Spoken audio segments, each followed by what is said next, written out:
Hello, my name is Xonevant. Today is Tuesday, March 11th, and this is your Daily Dose. Alright, so the CEO of EA, Andrew Wilson, was asked on Twitter in a Q&A session, basically, what has EA learned from all the technical troubles that surrounded games like Battlefield 4 and SimCity? And you guys know what I'm talking about, like all the technical issues, all the glitches, all the bugs.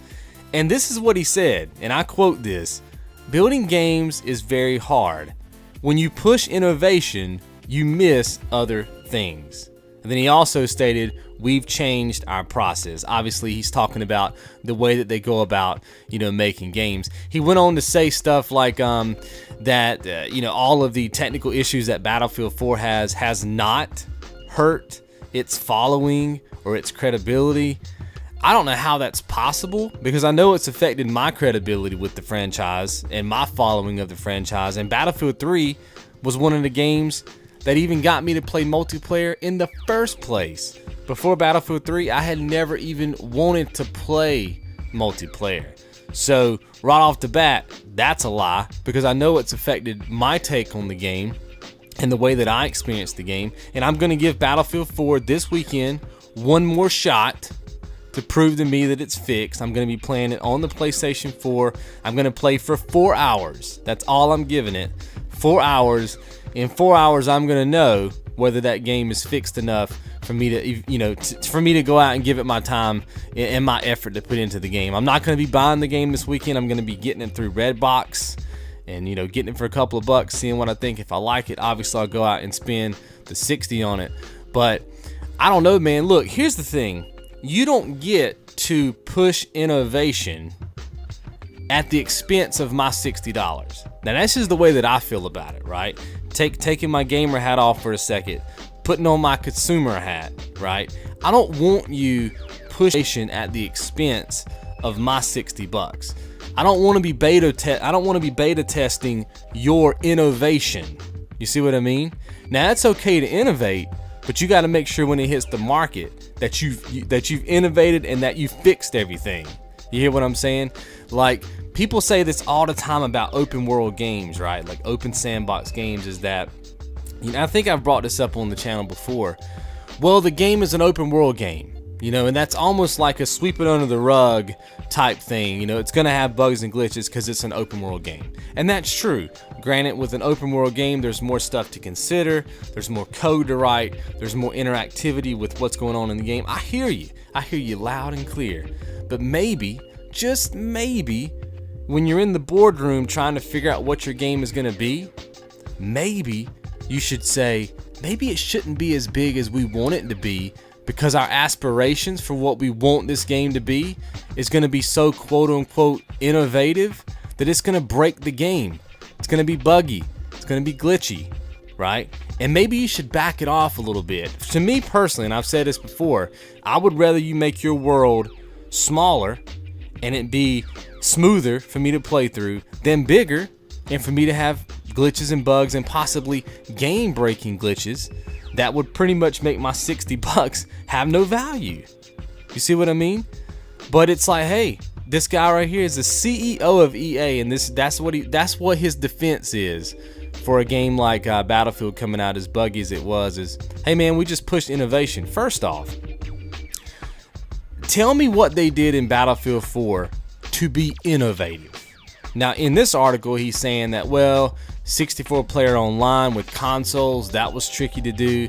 And then the other excuse he gave was tablet support. Tablet support. Who said that it even had to play on tablets? You hear me on that one, right? No, nobody wants tablet support for these games. At least I don't. I don't think the market's ready for it right now. But some people may disagree, but I'm never going to play Battlefield 4 on my tablet. I don't even have a tablet. You see what I mean? But if I did, I wouldn't want to play a video game on it. I'd want to play it on my console. And 64-player online, I'm not buying that, because they can do it on PC. The PlayStation 4 and the Xbox One are running on PC architecture. I don't see why that's complex. And he specifically said that was complex to them, was 64-player online and tablet support. And then he also goes on to say that they were working on it, on the new Xbox One and the PlayStation 4. But again, again, I'm not buying it. I'm not buying it at all. They put out a buggy game. It's a buggy game. You know, rather than just kind of fessing up to it and saying that they messed up and that the game was rushed, because I think we all can agree that the game was rushed, and that's the reason why it's so messed up. They blame it on hardware and 64-player online and tablet support. So I don't really have too much more to say about this, man. It seems like he's just trying to sweep it under the rug, and like he says the Battlefield franchise has not been damaged at all by any of the technical troubles from Battlefield 4. Come on now. Really? Because like I said, it's damaged me as a player. Like I said, I'm only going to give Battlefield 4 on next gen, or current gen if you will, 4 hours of my time to prove itself. Because the first 4 hours I played on the PS3 was absolutely horrendous. You hear me?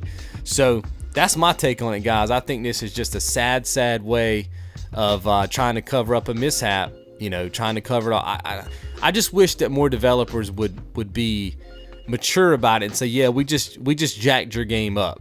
You know what I mean? We pretty much robbed you of $60 and we apologize. But that's never going to happen. That's never going to happen. But because it would affect their sales, and I get that, but I would have so much more respect for these companies if they just came out and was honest with us and said, yeah, we put out a game that was rushed.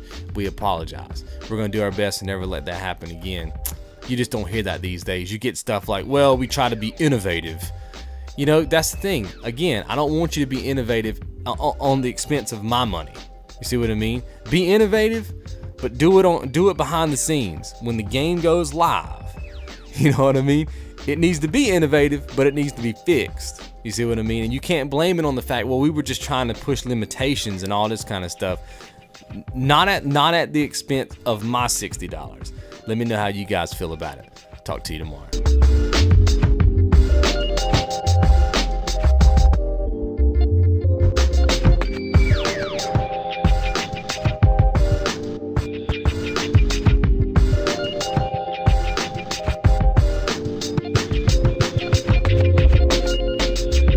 And remember, if you even miss one dose,